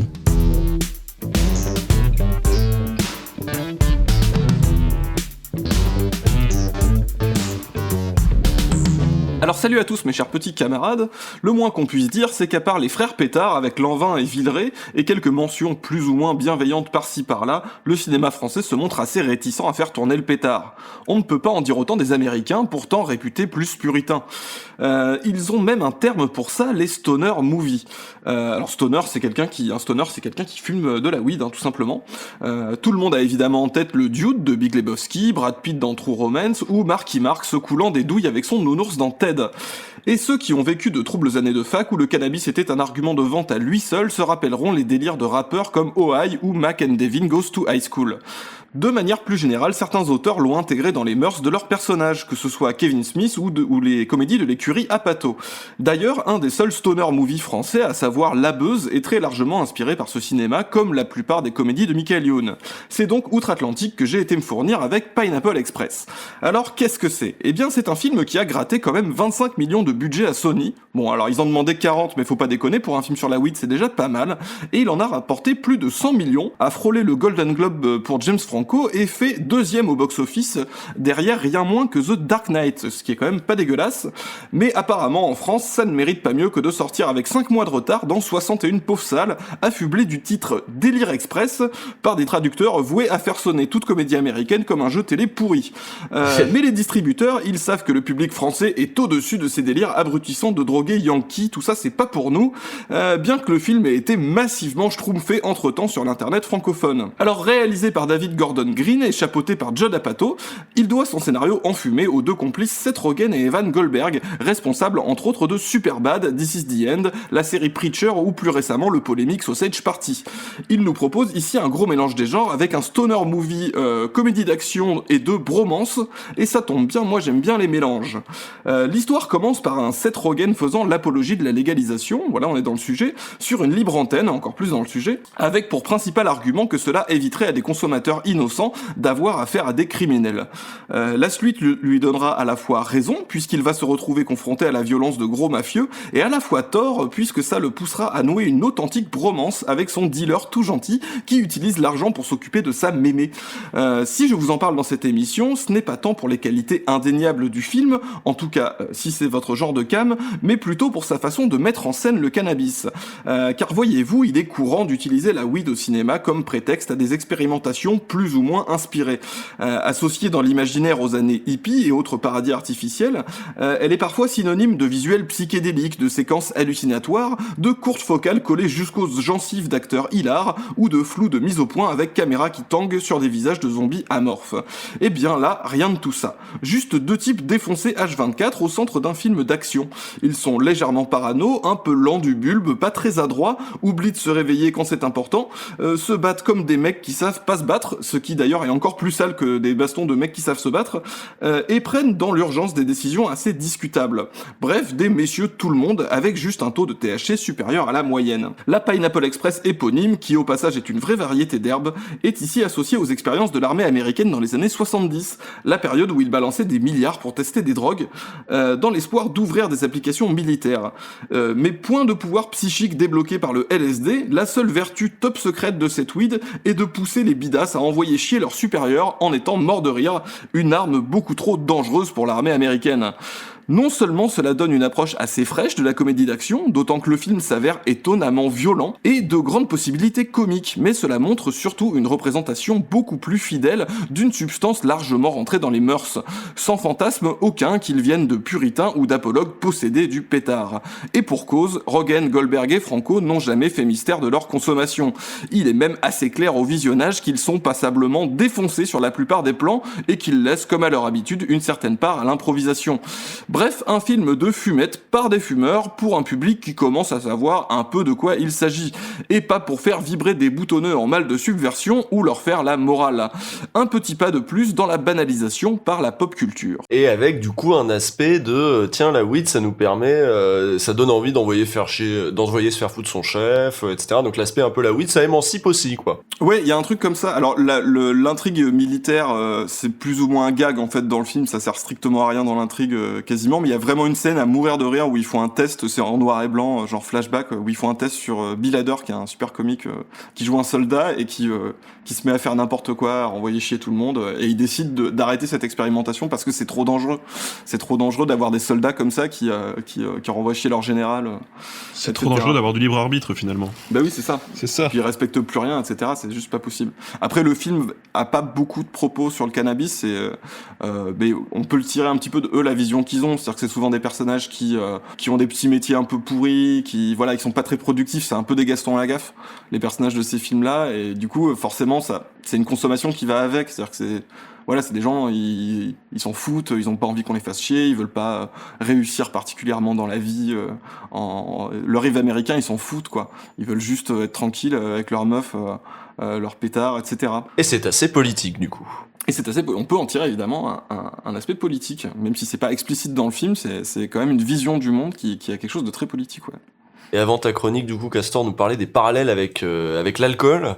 Et moi, c'est vrai que j'ai plutôt en tête l'idée que le cannabis est quand même vachement plus cool que l'alcool. C'est-à-dire que dans les quand j'ai préparé mon émission sur les flics, j'ai vu beaucoup de trucs de ce que faisaient les flics la nuit dans les villes. Et la nuit dans les centres-villes, les flics passent leur temps à gérer des mecs bourrés. Des mecs bourrés sur la voie publique, qui font du harcèlement à des meufs, des mecs bourrés qui ont envie de se battre entre eux, voilà, c'est ça, des mecs bourrés qui dégueulent sur le trottoir. Tu vois pas ça avec des mecs fonce-dés. Les mecs fonce-dés, ils se posent dans un coin et ils rigolent, quoi. Enfin, je sais pas, c'est peut-être cliché, mais j'ai l'impression que ça provoque aussi des comportements différents et peut-être des comportements plus compatibles aussi avec une société un peu apaisée, j'ai l'impression. On a tous eu l'expérience d'avoir eu des problèmes avec quelqu'un de bourré. Je pense pas qu'on ait fait beaucoup l'expérience d'avoir des problèmes avec quelqu'un qui a fumé, quoi. Ah non. Enfin, en tout cas, pas ce genre de problème, pas des problèmes agressifs, quoi, on va dire. Ouais, bah d'ailleurs, pour rebondir sur ça, en ce qui concerne les délits et les crimes, moi, quand j'étais étudiant en médecine, je suis passé dans un service de médecine en prison, dans le Nord, et alors j'ai pas de stats, j'ai pas de chiffres officiels, mais j'ai été effaré du nombre de délits ou de crimes qui avaient été perpétrés sous influence. Je pense que tu pouvais facilement vider la moitié de la prison si les personnes n'étaient pas sous influence au moment où elles avaient commis leur délit ou leur crime. Sous influence de quoi, d'alcool? D'alcool, ouais. D'alcool, principalement, ouais. Ouais. J'ai une question technique, Jeff, je sais pas si tu peux répondre, mais qu'est-ce que ça fait physiologiquement, le cannabis, et peut-être aussi l'alcool pour faire le parallèle, mais qu'est-ce que ça fait véritablement sur le cerveau ? En fait, on a des... je sais pas si vous connaissez, alors sans trop rentrer dans les détails, mais en gros, le système nerveux, ça fonctionne, et les synapses fonctionnent en termes de récepteurs et de molécules qui se fixent sur les récepteurs. Et donc les substances qui viennent de certaines plantes, comme le cannabis ou la cocaïne, etc., c'est des substances qui viennent se fixer sur les récepteurs. Ce sont des clés qui se conforment et qui vont se fixer sur ces récepteurs. Et donc, selon la substance, ça se fixe sur différents récepteurs et ça a des effets différents. Et dans le cerveau, on a des récepteurs et on sécrète nous-mêmes des endocannabinoïdes. Le corps sécrète lui-même des cannabinoïdes dont le rôle n'est pas encore super bien connu. Tu as des recherches en nombre extraordinaire sur le sujet, parce qu'en fait, aujourd'hui, en 2017, on ne sait pas très bien. On sait juste que tu as une partie des récepteurs qui se trouvent dans le système nerveux et d'autres récepteurs qui sont sur le système immunitaire, ce qui expliquerait que tu peux avoir des effets sur le système immunitaire du cannabis. Mais en gros, ça a des effets qui sont massifs sur un peu tout le cerveau, parce que les récepteurs endocannabinoïdes sont distribués dans toutes les régions cérébrales. Donc voilà, c'est des recherches en cours, et il y a plein de choses qu'on ne comprend pas encore sur les effets neurobiologiques précis. Donc, ça se fixe sur les récepteurs, et une fois que ça se fixe sur les récepteurs, ça fait quoi ? Ça permet de mieux recevoir quoi ? Ou ça bloque les infos, ou un truc comme ça. Voilà, c'est ça. En fait, en gros, soit ça active, soit ça inhibe certaines régions cérébrales. Et donc, selon le récepteur et sa localisation, ça fait ça. Ça active ou ça inhibe. Et c'est encore très mal connu, en fait. Parce qu'en fait, les molécules viennent prendre la place dans les récepteurs d'autres molécules que le corps voudrait placer. Ouais. Et du coup, ça bloque certaines choses. D'accord. Ouais. Et du coup, l'alcool et le cannabis, puisque bon, voilà, on va parler que de cela, vont pas forcément bloquer les mêmes récepteurs. Non, pas du tout. L'alcool, ça se fixe sur des récepteurs qu'on appelle GABA, qui sont des récepteurs aussi très largement distribués dans le cerveau. Ça agit pas sur les mêmes récepteurs, donc ça agit pas de la même manière. D'accord. D'où les différences de comportement de ceux qui sont bourrés et ceux qui sont stone. Ce qui est notable dans l'alcool, c'est ce qu'on appelle la désinhibition. C'est quand on ose faire, sous l'influence de l'alcool, des choses qu'on ne se permettrait pas de faire quand on n'est pas alcoolisé. C'est très très notable, on l'a tous expérimenté. Danser sur des tables, tout ça. Oui. Voilà, t'as des gens très timides. T'as des gens très timides qui deviennent dépendants à l'alcool parce que justement, elles le sont beaucoup moins timides quand elles ont consommé. et elles soignent maladroitement leur timidité avec l'alcool. Il y a des gens aussi qui se soignent par l'alcool. Enfin, par exemple, dans le cas de maladies invalidantes, ou qui sont, enfin, je dis peut-être des conneries, qui vont générer de la douleur, ils vont endormir cette douleur par l'alcool. Ouais, sur les douleurs, ça marche pas bien. Globalement, Ça marche, ouais, mais l'alcool- ça a l'air d'être une solution assez facile. En tout cas, là, on a surtout parlé, en tout cas, des répercussions qui sont sociales, parce que finalement, quand un mec bourré veut te casser la gueule dans la rue, c'est une répercussion qui est sociale, c'est pas tellement une répercussion qui serait médicale pour lui. Et moi, la question que je me pose, c'est, il existe quand même tout un folklore autour de l'alcool. On peut en faire la publicité, même si c'est encadré. On peut en faire la vente, on peut en vendre, on peut la vendre. Il y a des spécialités locales autour de ça. Et pourtant, le cannabis, moi, il me semble que c'est l'une des premières plantes, le chanvre en tout cas, est l'une des premières plantes que l'homme a domestiquées, notamment pour faire des cordes et des habits. Et pourtant, aujourd'hui, l'alcool, c'est parfaitement dans les mœurs. Tout le monde peut picoler. Même à côté social, c'est bien vu de picoler en soirée, par exemple. C'est plus que dans les mœurs. Moi, oui, bien sûr. Pas. On te regarde bizarrement à partir du moment où tu dis que tu bois pas. On te demande si t'es religion. Le cannabis, c'est le contraire. Alors moi, la question que je me pose, c'est effectivement les répercussions sociales, elles ont l'air d'être assez incroyables au niveau de l'alcool comparé à celles du cannabis. Mais est-ce que les répercussions médicales, c'est pas l'inverse? Parce que finalement, c'est quoi la motivation pour interdire à ce point le cannabis, en fait? Et pas l'alcool? Ouais, en fait, l'alcool, on a une expérience d'un échec qui est la prohibition aux États-Unis dans les années 30, si je ne me trompe pas. Ouais. C'est Ça a été culturel. ça a été un échec total. Donc, mais c'est aussi une réalité que l'alcool et le tabac, là c'est autre chose, mais si on va sur l'alcool, que l'alcool c'est beaucoup plus dangereux pour la santé que le cannabis. Ah, c'est bien d'avoir un médecin qui le dit, voilà. Ouais, mais du coup, oui, c'est vrai, quelle est la justification historique? Et je parle pas des fausses justifications morales de merde à la valse. Pourquoi les États interdisent le cannabis? Enfin, je veux dire, c'est quand même pas un truc nouveau ni rien, je suis d'accord avec Monté, quoi. Non. Alors l'histoire précise de l'inscription dans la liste des stupéfiants du cannabis, je la connais pas, mais ce que je sais, c'est qu'au début du siècle, le cannabis c'était un produit vendu en pharmacie. Non, il me semble qu'il y a un côté, il me semble que la législation française n'a fait que s'aligner finalement sur les tabous moraux, etc., qui ont émergé aussi aux États-Unis. D'abord, en fait, on a copié la législation américaine, Ouais. et que ça avait beaucoup à voir justement avec ce dont je parlais en début d'émission sur cette histoire de guerre aux pauvres, de contrôle de quartier, etc. Et que évidemment, on interdit en priorité les drogues des pauvres et les drogues des marginaux et les drogues de la marge. Et puis, c'est aussi une drogue qui culturellement était, on comprend qu'elle a été vachement associée aussi au mouvement d'émancipation 68 art aux États-Unis, au mouvement hippie, sur les campus, machin.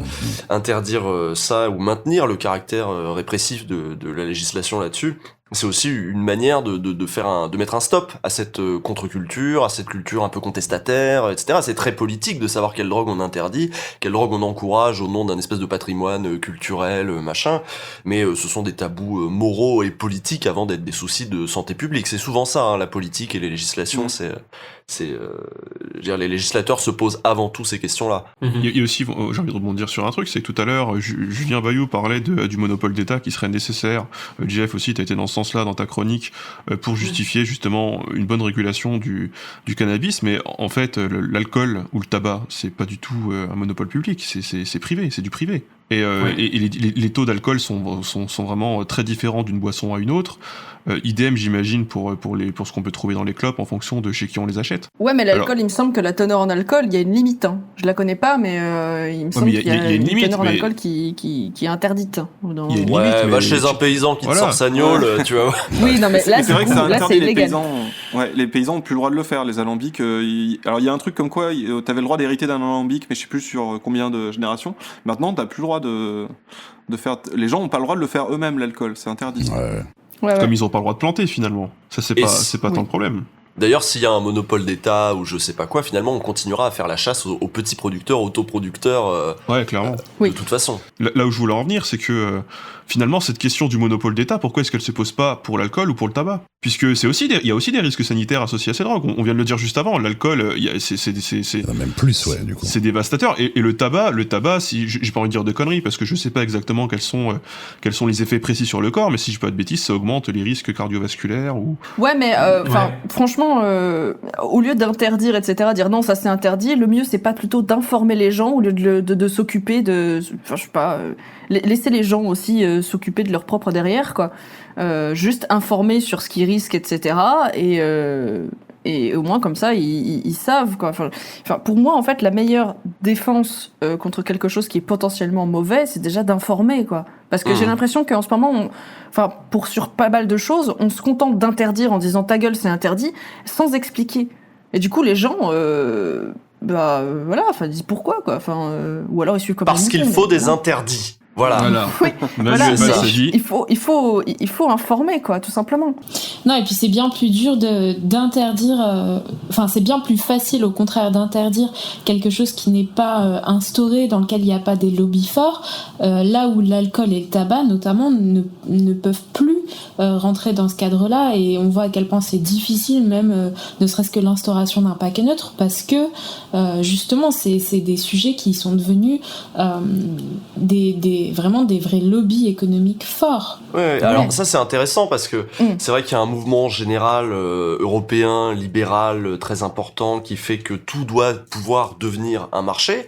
L'Union européenne combat également la création de monopoles, de services publics autant que faire se peut, parce que le marché doit être ouvert et que en fait les puissances économiques ont tout intérêt en fait à l'ouverture du marché du cannabis, de la même manière que en Allemagne les puissances économiques ou en Espagne ont eu tout intérêt à la réouverture des bordels dans lesquels finalement ça devenait un nouveau marché, on pouvait investir, il y avait de nouveaux bénéfices qui passaient d'un coup de l'économie informelle, du marché noir sur lesquels on prend pas de taxes, etc., mais sur lesquels les capitalistes à proprement parler, les grands capitalistes ne peuvent pas investir, ne peuvent pas légalement investir. Donc il y a cette volonté d'ouvrir les marchés qui se heurte à quoi en fait ? Elle se heurte finalement à des traditions morales, et c'est pour ça que le parallèle que tu avais fait monter en début d'émission entre la législation sur le cannabis et la législation sur la prostitution, même s'il a été un peu balayé par Julien qui trouvait que c'était pas exactement pareil. Pour moi, il y a un parallèle qui est bon. Alors déjà, c'est celui des libertés publiques, du contrôle du corps, jusqu'à quand l'État peut décréter ce que tu dois faire de ton corps. Et si on va un peu plus loin, cette sacralisation du corps qu'on retrouve à l'œuvre dans l'interdiction en fait de se faire du mal, en se droguant, de se faire du mal en se prostituant, d'interdire par exemple nous le fameux précédent qu'on a dans les années 90, c'est l'interdiction du lancer de nains de jardin. Je sais pas si vous vous souvenez, du lancer de nains, pas de jardin d'ailleurs. Parce que après, on a le droit de lancer des nains de jardin. C'est ça, justement. Après, il y a eu des lancers de nains de jardin pour faire référence au fait que voilà, c'était un mec qui avait fait il allait dans des boîtes, c'était un mec qui était atteint de nanisme et il se faisait jeter et tout, il avait du mal à trouver des vrais boulots, il avait trouvé ça et l'État lui a dit non, tu ne fais pas ça avec ton corps, c'est contraire à ta dignité. C'est exactement la même chose donc avec le cannabis, ne faites pas ça avec votre corps, c'est contraire à votre dignité, à votre libre arbitre, etc. C'est pareil avec la prostitution, mais si on remonte derrière la dignité, c'est quoi la dignité, qui c'est qui détermine ce que c'est que la dignité? Exactement. Voilà, et nous, dans notre société judéo-chrétienne, etc., en fait, on ne fait qu'hériter d'interdits moraux qui sont parfois des impensés. Sur finalement notre corps n'est pas notre propriété, il est quelque chose d'un petit peu plus sacré, on a un espèce de truc de dignité de je sais pas quoi, mais il vient pas d'un produit, il est pas socialement construit sur une base raisonnable dans laquelle on aurait discuté, etc. C'est un truc dont on a hérité culturellement d'interdits moraux qui nous viennent de la religion, des tabous d'avant, etc. Et c'est pour ça que c'est bien de prendre du temps de déconstruire ces trucs-là, et c'est ça le point commun que je voyais. Ouais. Et pour le cannabis, justement, bon après, je pense pas que maintenant ça soit ça qui prédomine et qui justifie l'interdiction actuelle. Je pense que c'est plutôt le côté hippie, etc. Mais le cannabis, il est connu depuis très longtemps. Comme l'a dit Monté, il est connu pour faire des cordes, des vêtements, des choses comme ça. Mais il est aussi connu pour la fumette. Hein. Et c'est au Moyen-Âge où il a été très fortement interdit parce que oulala, c'est un psychotrope, donc c'est forcément le diable. Ah, d'accord. Voilà. C'est à partir de ce moment-là que là, ça a commencé à puer du cul. Bah oui, parce que si on t'interdit de faire ce que tu veux de ton corps, c'est que ton corps, c'est pas exactement le tien, c'est un don de Dieu. Il faut le respecter. Et tu fais pas n'importe quoi avec un corps qui, en fait, en définitive, appartient à Dieu. Oui. Enfin, moi, je pense que ça fait pas partie des prérogatives de la politique de s'occuper de la dignité des gens. Ou alors, faut trouver un autre mot, parce que la dignité, c'est moi. Si j'ai envie de porter un chapeau super moche et ridicule, c'est ma dignité à moi qui est touchée, mais je fais de mal à personne, sauf peut-être à moi et à... On va partir sur le voile, là, ça va mal se mettre. Baz va débarquer. Mais c'est exactement la même chose. C'est au nom de la dignité des femmes, je sais pas quoi, d'une certaine image de machin, qu'on va leur interdire de machin. Mais alors on voit que là, c'est vraiment du dérivé. Et dans l'autre sens, c'est-à-dire que dans l'islam aussi, il y a une tradition que la dignité, justement, c'est ce voile-là. Tu vois, il y a des confrontations de vision de ce qu'il faut dire aux gens de faire, quoi. De ce que la dignité doit être, quoi. Et on voit qu'à chaque fois, finalement, ça vient de la tradition plutôt que de la concertation raisonnable de discutons clairement de ce qui nous appartient, quelles sont nos libertés, au calme, quoi. Il y a aussi un parallèle qui est intéressant. C'est d'ailleurs, moi j'avais la question du PMU à lui poser à Julien Bayou. Il est directement arrivé sur le sujet. C'est qu'il y a encore peu, il me semble qu'il était interdit en France de faire des paris sportifs. Enfin, c'était pas légal, il me semble. Ça a été légalisé il y a pas très longtemps, à moins que je me trompe. Ce qui fait qu'en même temps, maintenant, tu peux aller sur n'importe quelle forme privée sur Internet et parier sur à peu près n'importe quoi. Et ça, c'était pas forcément possible auparavant. Et il y a aussi, selon moi, il y a aussi un parallèle possible entre le cannabis et les jeux de hasard, parce que moi, j'ai connu par exemple un mec, moi, qui passait ses journées au casino. Il était pauvre comme pas possible, il craquait tout au casino, et juste il ne pouvait pas s'en empêcher. Pas la supérette, hein. Et pourtant, il y a rien, il y a aucune législation qui me semble qui t'interdise d'agir de la sorte. À moins que le casino te dise non, tu reviens plus, tu pourras toujours aller parier quelque part. Tu vas dans un casino, tu as des messages qui visent là, tu peux te blacklister. Et du coup, c'est de la prévention, c'est pas de l'interdit. Voilà. Pourtant, sur le plan social, j'imagine que les répercussions sont les mêmes. Ouais, ça rentre dans le champ des addictions aussi. Le jeu pathologique rentre dans le champ des addictions sans produit. Non, mais c'est pas l'État qui te dit que tu dois jouer ou non. Ouais. Et c'est l'État qui a dit au casino qu'il devait informer sur le fait qu'on pouvait être aidé quand on pensait qu'on était addicté, qu'on était atteint de jeux pathologiques.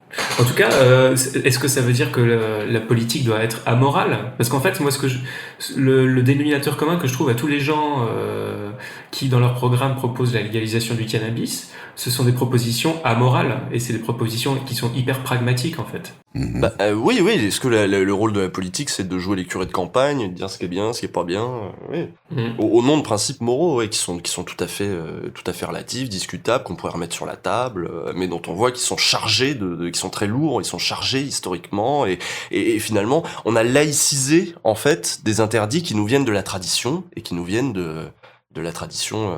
de la croyance. Voilà, on a sécularisé des interdictions religieuses. D'ailleurs, peut-être pour conclure, dans le débat politique aujourd'hui, puisque c'est quand même, on avait un invité politique pour débattre de cette question, c'est idéologiquement très marqué, cette question du cannabis, comme aussi cette question de la prostitution, par exemple.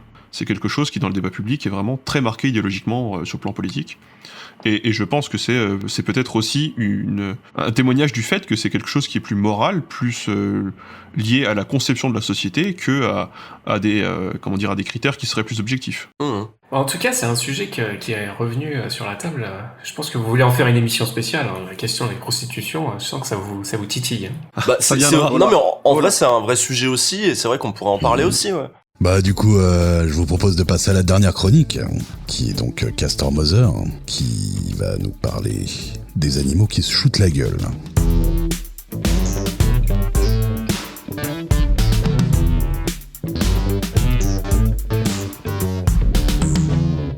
Alors les humains, on l'a bien compris, au fil de l'histoire, ont trouvé plein de substances pour planer. Mais sachez que les animaux ne sont pas du tout en reste. L'exemple le plus connu, c'est la catère, ou l'herbe à chat, qui active des phéromones sexuels chez nos compagnons à quatre pattes, et qui vont se mettre à se rouler par terre, s'étirer, se frotter, sauter, renifler, et certains vont même paraître somnolents. Bref, ils planent. Et les chercheurs pensent même qu'il peut aussi y avoir des effets hallucinogènes puisque des comportements de chasse ont été observés alors qu'il n'y a aucune proie. Déjà qu'on trouve que les chats sont un peu timbrés, est-ce qu'ils ont vraiment besoin de ça en plus ? On se le demande. C'est très rigolo en tout cas. Oui. La catère a le même effet sur les lions et les tigres, les lynx, mais les jaguars, eux, ils vont un peu plus fort en mâchouillant des feuilles d'un type particulier de liane qui ont un effet psychotrope plus intense et provoquent entre autres de fortes hallucinations. Faut pas croire, c'est la grosse éclate dans la jungle. Au Gabon, les éléphants apprennent de leurs aînés à trouver des racines d'iboga, qui a des effets hallucinogènes et qui perturbent totalement les pachydermes s'ils en abusent. J'ai vu des vidéos, c'est drôle. Voilà. Le lien est dans la description. Voilà. Je les rechercherai, ouais, je vais vous les filer. En plus d'être des camés, le goût qu'ont les éléphants pour l'alcool est bien connu. Je fais encore le parallèle avec l'alcool, vous avez vu ? Il y a de nombreuses histoires sur des éléphants débarquant dans des entrepôts de céréales et mangeant une quantité colossale de fruits fermentés. Alors quand je dis colossal, c'est colossal parce que quand même la bestiole c'est à peu près entre 5 et 7 tonnes quand même, donc il en faut. Mais attention, les pachydermes ont l'alcool mauvais car après leur passage au bar, ils déferlent sur les villages et détruisent tout sur leur passage. On ne peut pas tellement savoir si ces animaux boivent à dessein ou s'ils s'intoxiquent à l'alcool par accident. Toujours est-il, d'après les chiffres de 2005, que des cas d'ébriété chez les éléphants d'Afrique avaient augmenté. Pas tellement étonnant face à la sécheresse, le manque de nourriture et la déforestation. Peut-être n'ont-ils plus d'autre choix que de manger des fruits et grains fermentés. Mais ça, c'est une théorie. Bref, l'alcool, c'est moche, on le sait. Et pas besoin de faire 7 tonnes pour en faire les frais. Petite anecdote, en 2011, des vétérinaires britanniques ont été appelés dans une école primaire pour élucider la mort d'une douzaine de merles. Dans les cadavres des passereaux, les scientifiques trouvent un taux très élevé d'alcool. Le responsable ? Des baies fermentées. Les oiseaux n'étaient pas bien gros et ça a suffi pour les rendre ronds comme des queues de pelle. Pas assez pour mourir d'intoxication éthique, mais pour plus savoir voler droit et se taper mortellement contre les murs et les arbres, si, pauvre bête. Mais pour revenir aux hallucinogènes, les dauphins ont trouvé un compagnon de défonce dans le poisson globe qui, quand il est attaqué, produit une neurotoxine, celle-là même qui est mortelle pour les hommes si la chair du poisson fougou est mal cuisinée. Mais les dauphins ne mangent pas le poisson. Ils le mordillent et le font passer de bouche en bouche comme un bon vieux bédo. Et une fois qu'ils ont eu leur dose, le poisson repart de cette aventure indemne. Les chercheurs ne sont pas tous d'accord sur le sujet. Certains maintiennent qu'après avoir été en contact avec la neurotoxine, les dauphins se présentent une manière d'agir inhabituelle et d'autres ne voient rien d'étrange dans leur comportement et pensent que ce n'est qu'un simple jeu avec le poisson. Pour moi, pareil, je filerai la vidéo. C'est évident, c'est pas juste un jeu. Voilà, c'est à peu près sans équivoque. Ça se voit qu'il se passe le poisson. Enfin, voilà, vous irez voir vous-même. Ouais, il se passe le poisson. Il faut tourner. Bon allez, un petit dernier pour la route. Les caribous, les élans et autres cervidés ont un penchant pour l'amanite tue-mouche. Vous savez, celui est rouge avec des petits pois blancs, il est très joli, mais faut pas en manger. Après avoir... Voilà. Après en avoir ingéré, il présente un comportement semblable à l'ivresse. Mais la chaîne de consommation ne s'arrête pas là. En effet, après qu'un caribou, par exemple, ait ingéré un champignon, son urine contient toujours les agents psychoactifs et leurs effets est même décuplé. En plus de ça, l'organisme de l'animal a filtré tout ce qui provoque des effets indésirables du champignon, faisant de cette urine un breuvage très prisé de ses congénères qui se presseront et se bousculeront pour pouvoir la boire à leur tour directement à la source. Miam. Ah, c'est génial. Ça, c'est de l'urinothérapie, les amis. Ça, c'est décadent, ça. Il dit un alambic pour ses potes, quoi, tu vois. Je n'ai fait ici que rapporter que quelques exemples, et il y en a une multitude. Reste à savoir si les animaux sauvages peuvent développer une addiction. En tout cas, la preuve qu'ils pouvaient développer une dépendance à l'alcool, entre autres, a été faite en conditions de laboratoire. En bref, oui, les animaux se droguent. Comme quoi, on n'est pas si différents d'eux, et c'est normal, puisque nous sommes aussi des animaux, après tout. Mais évidemment. Oh, oui. Bon, je me suis jamais servi à la source de quelqu'un, mais... J'ai pas envie de tester là comme ça, comme c'est dit. Non. Ça, c'est de la contre-culture, hein. Ça, c'est de la très étonnant par contre. C'est vrai, autant on a fait un tour de table sur qui c'est qui fume, autant qui c'est qui boit le pipi de ses copains. À la prochaine émission, bonne soirée. Voilà. Il faudra faire un sujet d'émission là-dessus sur l'urinothérapie. Ouais. Oui, c'est très judéo-chrétien de pas vouloir se faire pisser dessus ou boire le pipi des potes. Donc je vous propose d'enchaîner et de finir sur les quiz préparés par Monté. Question fun fact ou décalé.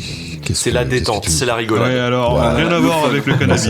C'est vrai que jusqu'ici, c'était un peu ennuyeux. Ah, on a été trop sérieux là. Bon, Perso, je me suis fait chier. Bon. Rien à voir avec le cannabis, donc j'ai concocté 2 quiz. Alors je vais vous donner le choix. Je sais pas si on aura le temps de faire les deux, peut-être pas. Donc en choix, il y a en gros celui que j'ai intitulé Le bagnard des colonies et l'autre Jojo le facho. Donc choisissez entre les deux. Ok. Moi, j'aime bien Jojo le facho. Ah oui, Jojo le facho. Ça fait trop envie au niveau du titre, quoi. Alors, Ouais. Jojo le facho, c'est... En gros, le principe, c'est tout simple. Hein. Il faut dire c'est Georges ou si c'est un fasciste de merde qui a prononcé cette phrase.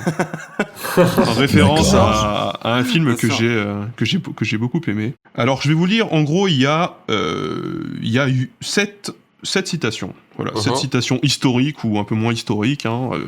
A priori, vous ne les connaissez pas, j'espère. Et donc, vous devez dire si c'est Georges, peu importe quel Georges, hein, ça peut être plein de Georges différents, c'est plein de Georges différents, un fasciste de merde, ou les deux, parce que, pourquoi pas. Et je vous propose de commencer sur l'Europe, avec « L'Europe peut saisir à nouveau le gouvernail de la civilisation mondiale si elle arrive à réaliser un tant soit peu d'unité politique. » Ça, c'est Georges. Mais Georges. C'est Georges qui ? Georges qui ? J'ai une mauvaise mémoire des noms. Georges qui aime bien l'Europe. Georges Pernou de Thalassa, non, c'est pas... Non, parce qu'en fait, alors je vais vous donner un indice pour savoir si c'est Georges ou un fasciste de merde. Ça a été prononcé en 1933. Ah, Ok. d'accord. Ok. En 33. C'est un léger indice. Ouais. Mais il est On va super pas dur dire ton fasciste quiz. de merde. Ah, C'est il un est fasciste super de dur. merde. Ah, c'est un fasciste de merde. Et quel fasciste de merde? C'est Mussolini Georges qui a Adolphe prononcé cette phrase. Mussolini. Ah, Ouais, parce que bien évidemment, j'ai les citations traduites, je voulais pas sortir en italien, sinon ça aurait été un peu trop obvious. Mussolini a prononcé cette phrase sur l'Europe. Il voulait déjà un peu d'unité politique de l'Europe, comme quoi c'était un européiste avant l'heure. Mm. Et comme quoi, il y a une continuité dans l'histoire européenne. J'enchaîne avec « Tous les animaux sont égaux, mais certains sont plus égaux que les autres ». Ça, c'est assez connu. Un Georges qui s'occuperait d'animaux. C'est pas le mec de Thalassa? C'est pas le mec de Thalassa, non. Mais c'est un Georges. Mais c'est quel Georges? C'est Georges Bardot.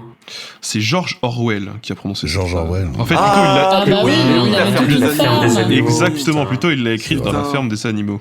Comme on est con. J'avoue. Je suis convaincu que dans 50 ans d'ici, les gens ne penseront plus en termes de pays.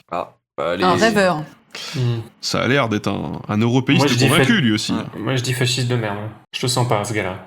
C'est... Ça, c'est piège? Tu crois que c'est trompeur? Ouais, il y a un piège. Tu crois que tu te dis, ouais, si c'est un fasciste, il doit bien aimer les pays. En fait, non, tu vois. Ouais, c'est ça. C'est Ouais. pas un universaliste émancipateur. Je dis c'est un fasciste de merde. C'est un fasciste de merde, c'est Joseph Goebbels. Donc c'est Ah oui. plutôt, Voilà. Ah, c'est bah, plutôt bon, un oui. fasciste, c'est Ouais. plutôt un facho. Plutôt un On facho. peut le ouais. qualifier de fasciste de merde, ouais. Il a écrit ça dans son journal. Tu vois, c'est un D'accord. journal, ça doit être un Ça très doit pas grand être la ouvrage. partie la plus hardcore, mais ouais. Ça doit être la partie- Cher journal. Il était de bonne humeur ce soir-là. Ça va être les pensées du soir.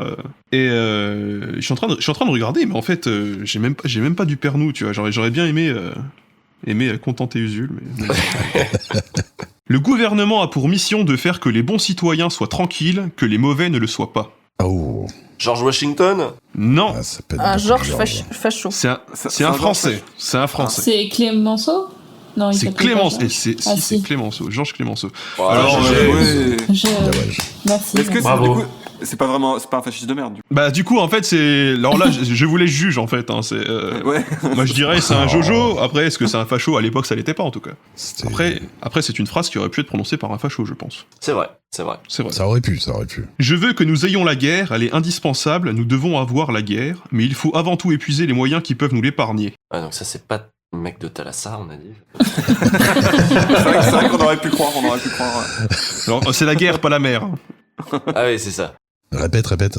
Je veux que nous ayons la guerre, et pas la mer, elle est indispensable, nous devons avoir la guerre, mais il faut avant tout épuiser les moyens qui peuvent nous l'épargner. Ouais, ça doit être un fasciste, je sais pas, il y a les gens qui aiment bien la guerre. Non, mais il y a peut-être un Ouais, piège mais non. encore. Non, parce que justement, là, il dit qu'il faut, avant de faire la guerre, il faut épuiser tous les autres moyens. Donc peut-être c'est pas trop un fasciste non plus. Ouais, mais il dit ça pour faire style, ça se trouve. Ouais. Après, Ouais, est-ce Ouais, que, c'est est-ce un peu- que- c'est un peu ambivalent. Hein. est-ce que Ouais, les si fascistes ils les disent autres il faut moyens, partir à c'est la que guerre? tout le monde se rende et soit d'accord, tu vois. C'est chaud un peu. Ouais, pour que Bah, les gens se ça, rendent, c'est c'est un la peu guerre chaud, aussi. Eh ben, c'est Georges-Jacques Danton qui a prononcé cette phrase. Ah, Danton.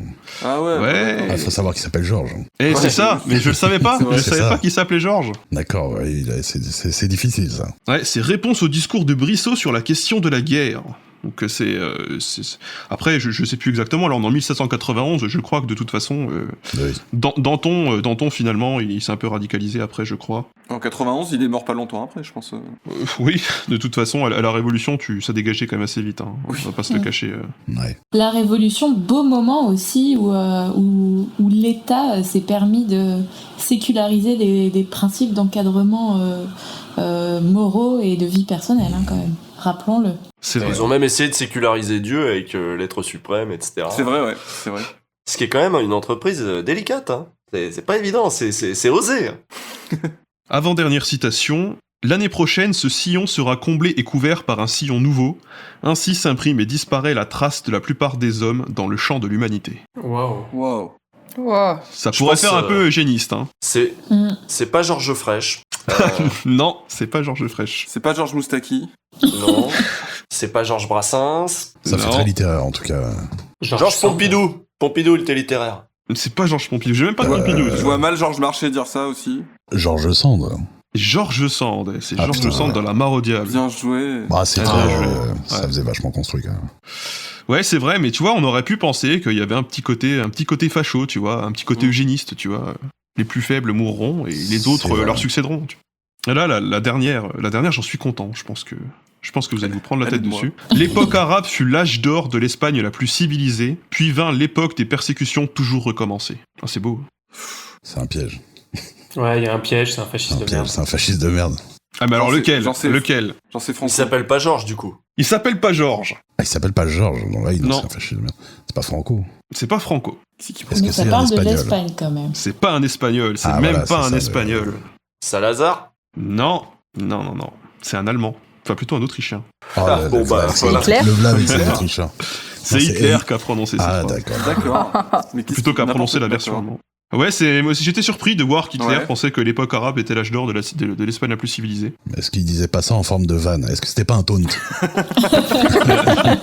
Il y a moyen, Ouais, que c'est ce pas- soit. non, je déconne. Mais je trouve que juste le fait qu'on se dise c'est un piège ou pas un piège, en fait, ça montre à quel point des fois des phrases qui peuvent paraître comme étant très philosophiques peuvent être prononcées dans un contexte parfaitement horrible, en fait, Ouais, c'est clair. Ouais, ça mène à réflexion. pour justifier les pires choses. Ah, mais je suis quelqu'un de réfléchi. Il paraît. Bah, en Donc, tout ouais, cas, merci à tous et à toutes d'être là. Donc, on remercie Gaël qui nous a fait l'honneur de faire le speaker de Bah, cette de émission. rien. Merci Gaël. De rien. Merci. Merci. Merci. Merci Monté pour ton quiz, tes questions. On a préparé cette émission ensemble, c'était un Bah, plaisir. merci à toi, du coup, pour tes questions. Voilà, ton on se quiz. suce un petit peu, on se Ouais, suce. bah, faut bien. C'est une bonne soirée. On s'est pas passé assez de pommade. donc, C'était génial. C'est pour récupérer un peu d'urine. Je savais des- que ça allait vous Il plaire. y a des tests à Ah, c'est faire. trop bien. Non, mais Merci du coup, Castor, Jeff, merci, Bolchegeek, Castor, la petite voix, tout le monde. Et puis, bah, il y a certains et certaines que vous retrouverez certainement dans la prochaine émission. On va essayer de faire tourner un peu les chroniqueurs et les chroniqueuses pour qu'il y ait de nouvelles personnes et que ça tourne un petit peu, mais avec une base un petit peu fixe. On s'est pas encore fixé de temporalité, on sait pas, parce que ça prend un peu de temps à préparer, mais ça peut être une fois par mois, une fois toutes les 2 semaines, une fois quand on peut, une fois tous les 3 mois, on va voir. Mais bon, là, il y a quand même plein de sujets sur la table. On a vu même en une émission qu'en fait, ça nous amenait direct vers d'autres trucs, des trucs dont on n'a pas parlé, dont on parle peu ou mal dans le débat public. C'est tout l'intérêt aussi de faire notre propre espace dans lequel on peut poser nos questions, y compris avec un invité ou une invitée. On va essayer d'avoir ça aussi la prochaine fois, un politique ou pas, ou quelqu'un de la culture, j'en sais rien. On va trouver, on va s'en sortir. Merci à vous d'avoir écouté. Est-ce que vous avez un mot de la fin sinon? Moi, j'ai un mot de la fin. Ouais, Merci pour ce moment. merci pour ce moment. Merci, Absolument. c'est bon, ouais. Merci pour ce moment. Bah, Oui, n'hésitez bien pas à évidemment. réagir dans les commentaires si vous voulez débattre de quelque chose. Et avant de, Si ça avant vous a de, plu ou pas. avant de couper, bien évidemment, merci à Julien Bayou d'être Ah, venu bah, pour la bien sûr, première. Ouais, merci. merci. Bah ouais, merci à Merci vous. Julien Bayot. Évidemment. Et si vous voulez proposer des sujets, en effet, Gaël, tu fais bien de le préciser, de le mettre dans les commentaires et de nous suggérer des sujets, les sujets desquels vous trouvez qu'on parle mal, en effet, dans le débat public ou qu'on évoque mal ou pas assez. Voilà, allez-y, y a pas de souci. Et ben, bonne soirée à vous, merci, au revoir. Merci. C'était merveilleux. Bonne soirée. Et des bisous. Bisous. And don't forget to subscribe.